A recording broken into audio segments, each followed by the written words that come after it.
హెచ్చరిక, దైవజనుని హెచ్చరిక. మనం దేవుని సొత్తైన ప్రజలుగా ఉన్నాం. మన దేహాలతో దేవుణ్ణి మహిమపరచాలి.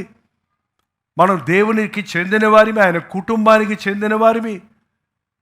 ఇలాంటి కల్వరీ చర్చ్లో ఒక అకౌంటబిలిటీ ఉంది మనకి. కొన్ని పద్ధతులు మీకు ఎక్స్ట్రీమ్గా అనిపిస్తాయి. ఈ చర్చిలో ఉన్న వాళ్ళు ఎవరైనా ఊర్లకు వెళ్తే, ఎవరైనా బంధువుల దగ్గరికి వెళ్తే, వేరే ఏదైనా పెళ్ళిళ్ళు చేసుకుంటే, ఏదైనా చేస్తే ముందు సంఘానికి తెలియజేయాలి. ఎందుకు? నువ్వేమన్నా మా జీతం ఇస్తున్నావా? నువ్వేమన్నా మమ్మల్ని కన్నావా? ఏంటండి ఎందుకు?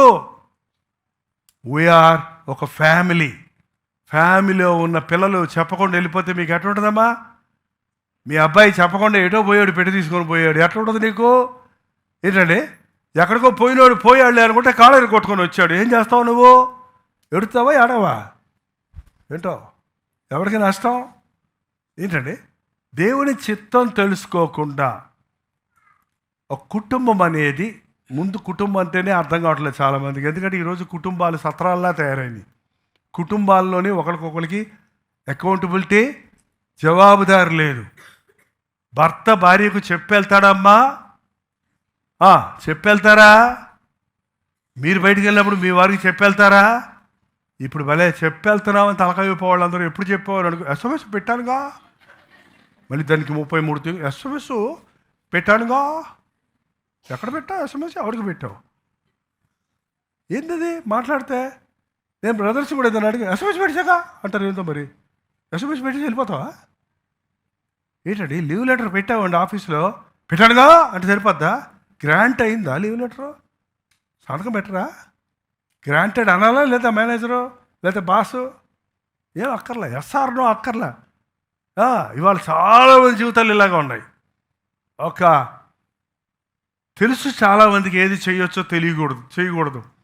అందుకని ఏం చేస్తారో తెలుసా? చాలామంది జ్ఞానులు, పరిశుద్ధ జ్ఞానులు వీళ్ళు ఏంటంటే ఏది చేయకూడదో తెలుసు కాబట్టి చెప్పి చేయరు, కానీ చేసి చెప్తారు. ఇందులో రెండిట్లో తప్పే ఉంది? రెండు ఒకటేనా? చెప్పి చేయటానికి, చేసి చెప్పడానికి తేడా లేదా? ఏంటండి చేసి చెప్పి తర్వాత చేయటం వదిలేసి చేసేసిన తర్వాత చెప్పుకుంటే దానివల్ల ప్రయోజనం లేదు. చాలామంది జీవితాల్లో ఒక కుటుంబంలో ఐక్యత లేదు. వాళ్ళ కుటుంబాలు కూలిపోతున్నాయి, అందుకే సంఘాలు చెదిరిపోతున్నాయి. అందుకే సంఘం అంటే ఒక కుటుంబం, సంఘం అంటే ఒక బిల్డింగ్ అంటే ఈ బిల్డింగ్ కాదు, సంఘం అంతా చేరితే ఒక బిల్డింగ్ అయింది. మనం దేవుని కట్టడమై ఉన్నాము. మీరు ఈ గోడలు చూస్తే ఇప్పదీసి చూసామనుకోండి, లోపలికి వెళ్తే ఏమున్నాయండి? అక్కడ ఏముంటాయండి? అయ్యో, పునాది రాయి ఉంటుంది, కాంక్రీట్ బీమ్స్ ఉంటాయి. అన్నిటికంటే ఎక్కువ వాడేది ఏంటి గోడలు కట్టడంలో? బ్రిక్స్ ఉంటాయి. ఇటుకలు ఎట్టుంటాయి చెప్పండి? ఒక ఇటుక మీద ఇంకొక ఇటుక పెడతారు, ఇంకొక ఇటుక పెడతారు, ఇంకో ఇటుక పెడతారు. కింద ఉన్న ఇటుక నడ్డి ఇరిగిపోతుంటుంది. ఎందుకంటే దాని మీద 50 ఇటుకలు కూర్చుంటుంది. దాని గనక నోరుంటేనా, ఆ కిందున్న ఇటుక గనక వీక్ అయిపోతేనా, ఆ కిందున్న ఇటుక సరైన సత్తు లేని ఇటుక ఉండి అప్పచ్చిలాగా అణిగిపోతే ఏమైపోద్ది? బిల్డింగ్ అంతా మొత్తం కూలిపోద్ది. నేనెట్టుంటే నీకెందుకు అంటానికి లేదు. సంఘములో ఉన్న విశ్వాసులు అందరూ ఆరోగ్యంగా ఉండాలి, ఆధ్యాత్మికంగా ఉండాలి, విశ్వాసంతో ఉండాలి. అప్పుడే చర్చి స్థిరంగా దేవుని నామానికి మహిమ వచ్చేటట్టుగా ఉంటుంది.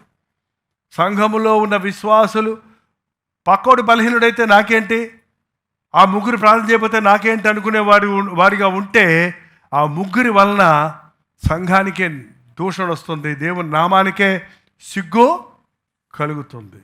శరీరంలో ఉన్న అవయవాలన్నీ కూడా, చెయ్యి బాగోకపోతే చెయ్యికే బాధ, నీకేం బాధ? అవునా? చెయ్యి కుళ్ళిపోయింది అనుకో, ఏమైంది నీ సంగతి? మిగిలినంతా ఈ చెయ్యి బాగానే ఉంది, మిగిలినంతా బాగానే ఉంది, చెయ్యి మాత్రం బాధ వస్తుంది. ఏం చేస్తావు? ఏం చేయలేవు. అబ్బా శరీరంలో ఒక భాగానికి మనకు వచ్చి చూడండి జ్వరం, శరీరంలో ఎక్కడ ఇన్ఫెక్షన్ వచ్చినా మొత్తం శరీరానికి ఏమొస్తుంది? ఏంటండి? అది థ్రోట్ పెయిన్ అయినా, అది కిడ్నీ ప్రాబ్లం అయినా, అది లంగ్స్ ప్రాబ్లం అయినా, ఓ చక్కటి సింబలం పెట్టారు, వార్నింగ్ బెల్. మనకి ఏం వార్నింగ్ బెల్ అది? జ్వరం వచ్చింది, టెంపరేచర్ రైజ్ అయ్యిందంటే నీ దేహం చెబుతుంది, నీ దేహంలో ఏదో ఒక అవయవం పాడైంది, సమ్ ఇన్ఫెక్షన్ వచ్చింది, అందుకు జ్వరాలు రావటం మంచిదండి. జ్వరాలు వచ్చిన వాళ్ళందరూ దయచేసి మెల్లగా చేతులు ఎత్తండి. మెల్లగా అన్నాను నేను, నిజంగానే మెల్లగానే ఎత్తున్నారు వీళ్ళు. జ్వరం వచ్చిన వాళ్ళు చేతులు ఎత్తండి. చిన్నప్పుడు వచ్చిందో మీ అమ్మని అడగండి, లేకపోతే ఇప్పుడు రాలేదేమో, గట్టివాళ్ళు అయిపోయి. నాకు ఎప్పుడు జ్వరమే రాలేదన్నాడు ఆయన, ఒక్కసారి వచ్చి డమాలు తెచ్చాడు. జ్వరం వచ్చినప్పుడల్లా మనకి ఇంట్లో లోపల శరీరంలో మన వ్యాధ నిరోధక శక్తి ఏమవుతుంది తెలుసా? పెరుగుతుంది. అది పెరగకపోతే వాళ్ళు ఇస్తున్నారు, ఏమి ఇస్తున్నారు? యాంటీబయాటిక్స్ ఇచ్చి పెంచుతున్నారు వాటిని. కాబట్టి నీవు పెరుగుతూ ఉన్నప్పుడు నీకు వ్యాధిని ఎదిరించే శక్తి, ఎప్పుడు జ్వరం రాకుండా, ఎప్పుడు ఏ బాధ లేకుండా అసలు ఆరోగ్యంగా ఉన్నాడని చెప్పిన వాళ్ళు హఠాత్తుగా చనిపోవడం అని చాలామంది నీకు వచ్చాను, విన్నాను నేను. అది మంచిది మనకి, ఎందుకంటే మన జ్వరం రాలేదంటే వాడికి సరిగా థర్మామీటర్ పనిచేయలేదన్నమాట. థర్మామీటర్లో లోపల ఫ్లూయిడ్ లేకపోతే ఏమవుద్ది?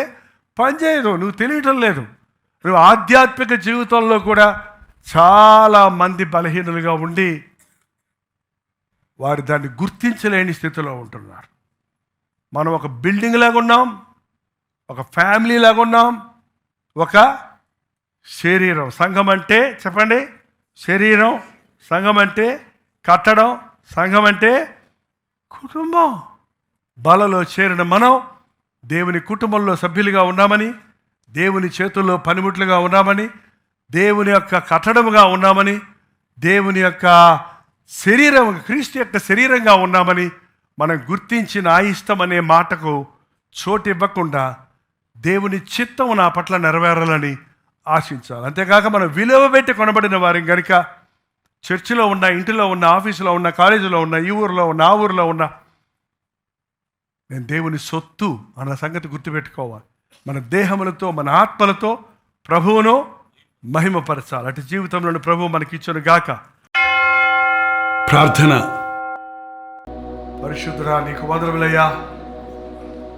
నీ కుటుంబం అని పిలువబడే మేము, నీ శరీరంలోని భాగముగా ఉన్న మేము, మా దేహాలతో, మా ఆత్మలతో నిన్ను మహిమపరిచే జీవితాలు జీవించాలని మరోసారి నీ రక్తం ద్వారా మేము కడగబడి, మా మనస్సాక్షులు శుద్ధీకరించబడి నీతో నిబంధన చేసుకుంటున్నాము. నా మట్టుకైతే బ్రతుకుట క్రీస్తే. నేను ఇప్పుడు జీవించుచున్న జీవితము నన్ను ప్రేమించి నా కొరకు తాను అర్పించుకున్న క్రీస్తు కొరకు జీవిస్తానని ఒక నిబంధన చేసుకున్నట్టుకు సహాయం ఇచ్చాడు. నేను నా ఇంటి వారు యెహోవాని సేవించుతామని నిబంధన చేసుకొని మొదట మా ఇంటి వారందరినీ కొరకు సంపాదించటకు సహాయం ఇచ్చాడు. కట్టడాలు లేకపోయినా, ఆస్తిపాస్తులు లేకపోయినా నీవే మా ఆస్తి, నీవే మా దుర్గము, మా కోట, మా శైలము.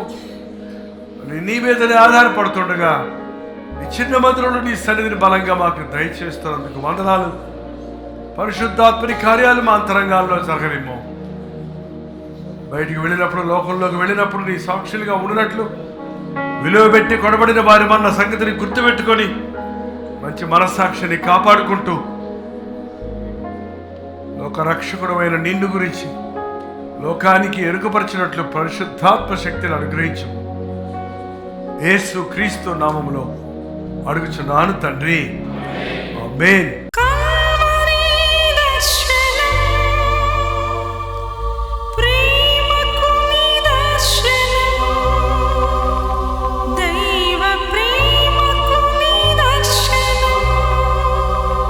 తెలుగు, తమిళ, హిందీ, మలయాళం, బెంగాలీ, ఒరియా అనే 6 భాషల్లో టెలివిజన్ ప్రోగ్రామ్స్ కొనసాగుతూనే ఉన్నాయి. భారభరితమైన పరిచయంలో మీరు సహకరించాలని ఆశిస్తే, ప్రభు మిమ్మల్ని ప్రేరేపిస్తే మీ విరాళాలు, కానుకలు డాక్టర్ జై పాల్ ఫౌండేషన్స్ అనే ట్రస్ట్ నెంబర్కి మీరు పంపించవచ్చు. అవి నేరుగా టీవీ ఛానల్స్కి వెళ్తాయి. అందులో ఏది నేను మా సొంత పరిచయం కొరకు ముట్టుకోవటం లేదు, వేరే పరిచయం కొరకు ముట్టుకోవటం లేదు. టెలివిజన్ పరిచయలో ఇంకా సువార్త వెళ్ళని వారికి అది అందించాలని ఆశతో ఒక 20 సంవత్సరాలుగా కొనసాగుతున్న పరిచయం కొరకు ప్రార్థించండి, మీ సహకారాన్ని అందించండి. ఈ విషయంలో మీకు ఇంకా వివరాలు కావాలంటే 89393939 అనే నెంబర్కి మార్నింగ్ 10 నుంచి ఈవినింగ్ 10 లోపల మీరు ఫోన్ చేయండి. వివరాలు గురించి తెలియజేస్తాను.